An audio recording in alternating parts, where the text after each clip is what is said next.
Hey guys, welcome to Get Busy Watching. I'm your host, Honest Dan, and I challenge you to Mortal Kombat!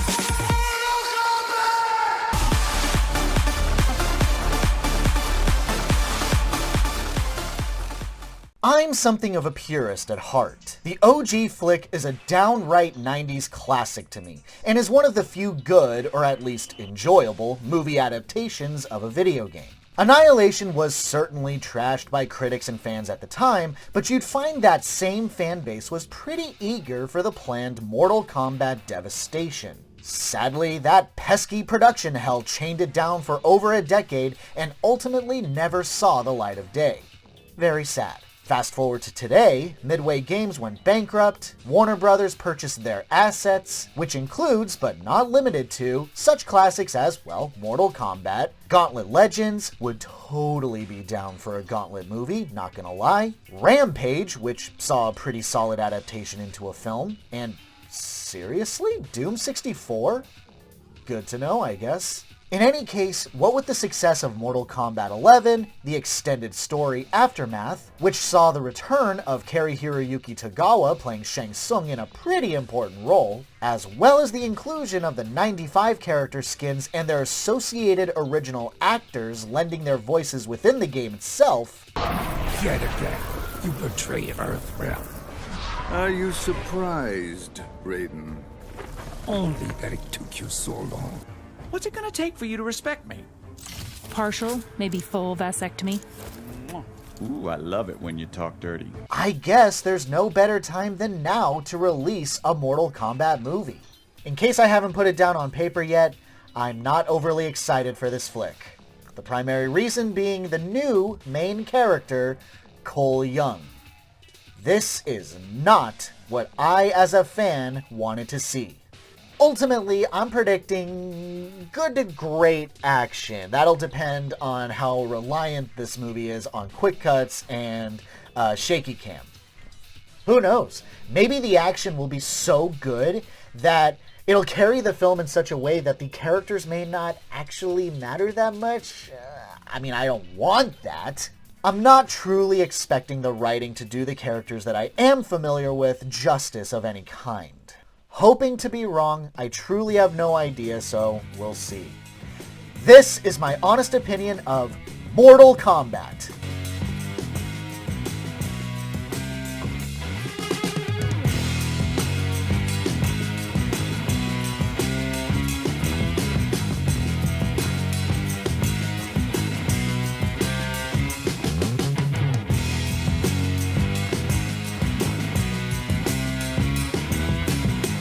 Cole Young, played by Louis Tan, is a former professional MMA fighter and family man who has fallen on hard times, taking lame cage fights for measly money. However, his life is interrupted when Sub-Zero, played by Joe Taslim, a warrior with the ability to control ice, hunts him down with the intention to kill him, due to a birthmark on him in the shape of a dragon, meant to symbolize that he is a chosen fighter to defend the realm of Earth against the evil realm known as Outworld. And Sub-Zero is under the command of the evil and powerful sorcerer named Shang Tsung, played by Chin Han. Though Cole is saved by Jax, played by Makad Brooks, a major in the Special Forces, Cole is told to find his subordinate, Lieutenant Sonya Blade, played by Jessica McNamee, who has been searching for other chosen fighters, and bring them to the Temple of Raiden, the God of Thunder, played by Tadanobu Asano, and prepare them for the upcoming tournament that will decide the fate of Earthrealm.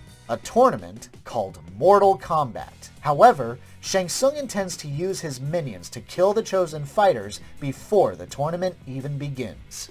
That dragon marking? It signifies that you've been chosen to fight for Earth. It's an invitation to fight for something known as Mortal Kombat.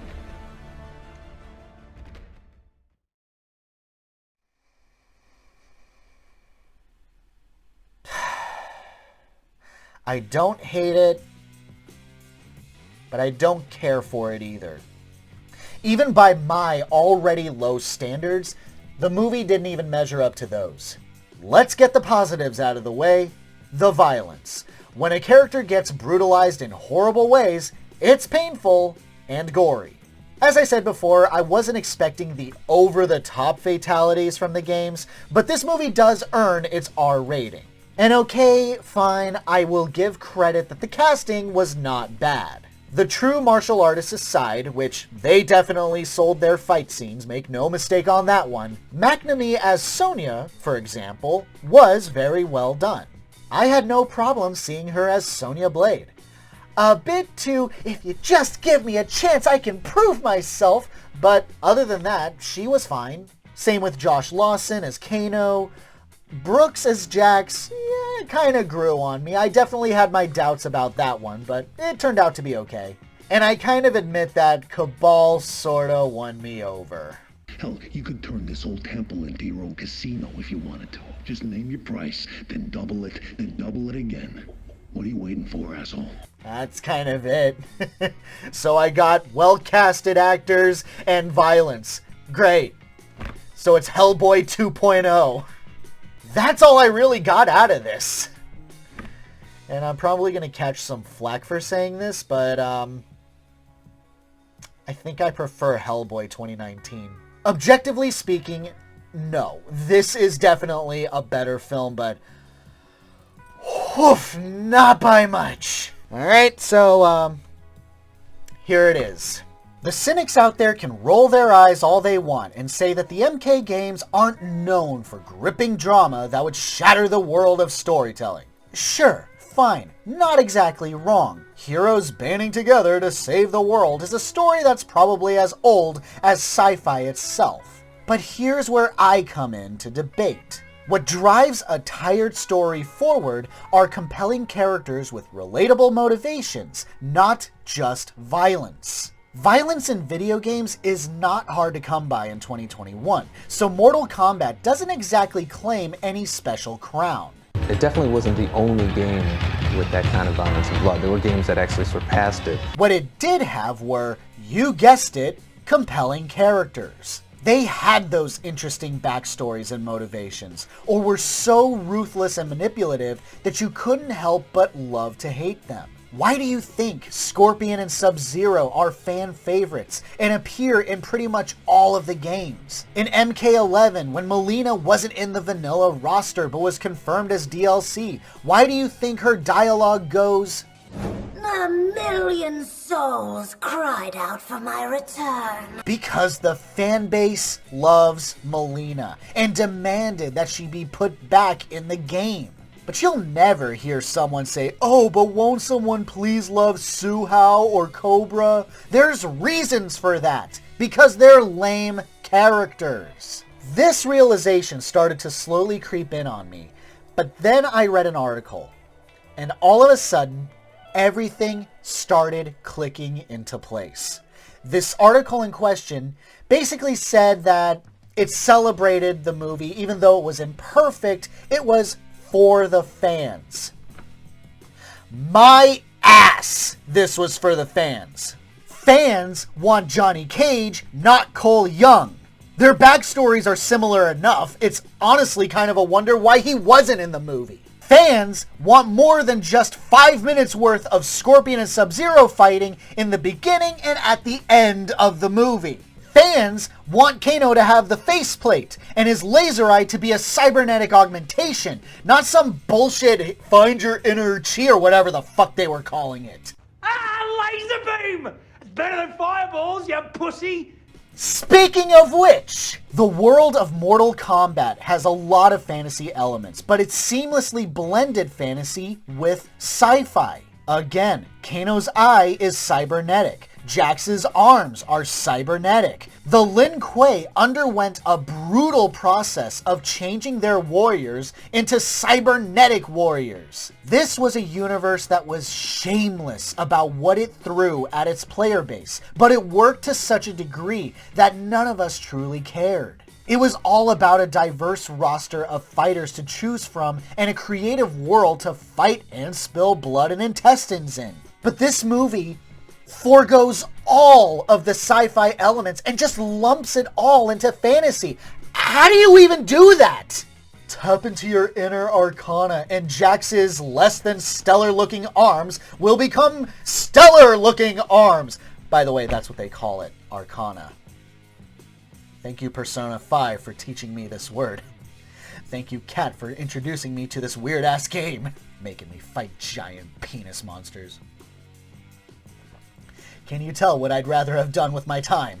But back on point, this wasn't for the fans. We never see Shang Tsung transform into anybody. Melina isn't wearing her face mask. She isn't wearing pink. She's not hypersexualized. Goro is not a glorified henchman, and by making him so, you undercut his importance to both Liu Kang and Kung Lao. Wouldn't be a big deal if they didn't drop the information that Kung Lao is the descendant of the great Kung Lao. Descendant of the great Kung Lao. And having a mural that depicts Goro ripping the great Kung Lao in half. Yeah, okay, General Reiko can be a throwaway character. I don't think he was that popular to begin with. Nitara is, well, I guess, but personally, I loved Nitara. But they could have made the actress look just a little bit more like her. Was the red bandana eye patch too expensive for this movie's budget of $55 million? Really? That's smaller than I would have thought. I mean, I wasn't expecting Avengers money, but at least low 100 million. Huh. I live in this shithole. You think I got $3 million? I hate to keep bringing up the nitpicks, but when the filmmakers are making big promises, it's not hard to understand why I'm going through this thing with a fine-tooth comb. I don't mind changes necessarily. Certainly, I support an MK movie franchise that deviates from the later source material. Like, we don't have to do Shinnok, the Armageddon storyline was dumb, so get creative and go wild. The MK games have always portrayed the Elder Gods as pretty incompetent overseers of the realms, but this movie does an even worse job of showing just how bad the Elder Gods are at doing their job. How is Shang Tsung capable of openly killing chosen fighters before the MK tournament begins? I'm personally assuming that it's them that are inviting these combatants to partake in Mortal Kombat. So, how would they not know that combatants are dying by the droves? Actually, that's kind of a funny story. You want to tell him? Oh, and shout out to my buddy Mark, who kind of pointed this out to me. So, when Cole is taking hits and his armor's starting to glow, I was sitting there thinking to myself, where have I seen this before? Black Panther. Thank you, Mark. By God, this was so dumb. Like, why? What did anything even happen when he was taking those hits? Like, did anything come from the glowing red on his armor? At least with Black Panther, the built-up kinetic energy resulted in a super powerful blast. What did Cole's suit do? Nothing. This was literally just for show, and that's no fun. So sick and tired of talking about this movie. Incoming spoilers. If you don't want them, jump to this time code. There's in-story problems as well. If Shang Tsung is just capable of grabbing a dude and sucking out his soul, therefore killing him, with little to no effort, why does he need minions at all? Why can't he go around killing all of the combatants himself? Just waiting for Ryan George to say, oh, because they're the main characters. Oh, that's so considerate of him. Next time I see you, I will not bring fighters. I will bring armies. And this doesn't even feel like it should be Cole's story. It really fucking doesn't. The opening fight scene with Scorpion and Sub-Zero kind of makes it seem like it should have been Scorpion's story. His family was the one that was murdered by Sub-Zero, and his soul is still kicking around in the Netherrealm. Scorpion's revenge practically nailed this, showing his journey from the humble warrior to the vengeful undead specter that fans know and love. And he gets a ton of screen time to boot. But what that first 7 minutes on YouTube doesn't show you is that Scorpion's daughter, infant daughter, actually survived, and Raiden found her, took her away to safety, all that good stuff. So, what happened after that? How did Raiden, saving Hanzo's daughter, eventually become Cole, who's living his life the way he is. Hell, if anything, Cole is the one who's set up to be the one character who knows everything about the Mortal Kombat world. Hell, I'm going to keep going on this line of thinking. I would argue that it should have been Sonya who served the role as the outsider who's learning as we go, since she's the only one without a special dragon mark. You know, like another Mortal Kombat movie did. You're welcome to stay with us, Miss Blade, but the training area is for the chosen ones only. Fucking whoops. Oh, hang on. We wouldn't be here without her. She's one of us. A fighter without a marking can never achieve the Arcana. And a fighter without an Arcana is a liability to the others. I already said my hot take that I preferred 2019 Hellboy. With that movie, as bad as it was, took its R rating with an adolescent pride and was almost unhealthy in its relentless and over-the-top violence, which is part of why I loved it so much. Like that edgy, moody teenage student that finally went off the deep end and created a movie that legit scarred his entire class. But at least within that movie, you can tell that people were having fun. Mortal Kombat takes itself almost too seriously. With the exception of a line or two from Kano and a little bit of Kung Lao, there's just no charm or any real fun. That's what a lot of people never seemed to realize when it came to the '95 film. Everyone may have been hamming it up, but it was about having fun with how weird this world was. It shows in both the writing and the performances. Hell, here's a second hot take that's coming your way.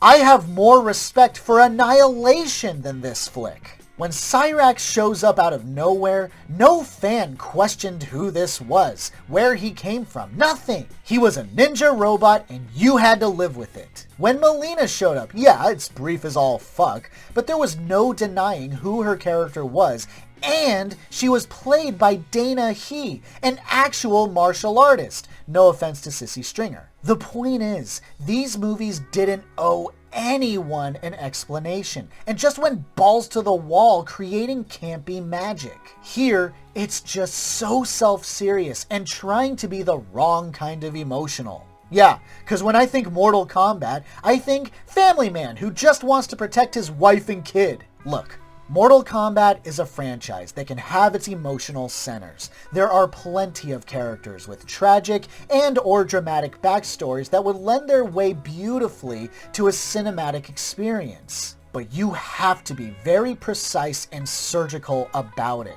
Otherwise, you end up with something that just feels like a bad soap opera with violence. Man, if you like this movie, more power to you, but I really didn't. When we weren't fighting, it was boring. Even the fight scenes themselves weren't that spectacular, bar a few exceptions. And most of the time, the story made zero sense. Look, it's not like it's devoid of fun or satisfying moments, but as a fan of Mortal Kombat, I was really disappointed. If a sequel gets canceled, I'm not going to care much. If a sequel gets announced, I might care less. And for those of you who are not fans of the video game franchise and just wanted to see a martial arts movie, it's nothing spectacular. My honest rating for Mortal Kombat, a weak 3 out of 5. God damn it! These don't work. These are not me. Thanks so much for watching, you guys. I really appreciate it. Have a great day. Stay safe and healthy out there. Please wear a mask if you go out. Get vaccinated for family, friends, and community. Hope to see you soon.